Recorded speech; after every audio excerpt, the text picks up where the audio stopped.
ខ្ទេចទៀតហើយផ្ទះប្រជាជនខ្ទេចខ្ទី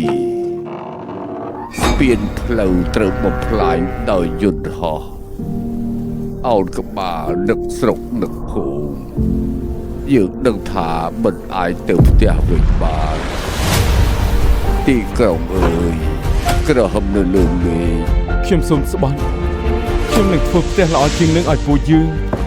ទីបំផុតអាចហូបបាយក្តៅបានហើយទីតាំងល្អតែមានការប្រកួតប្រជែង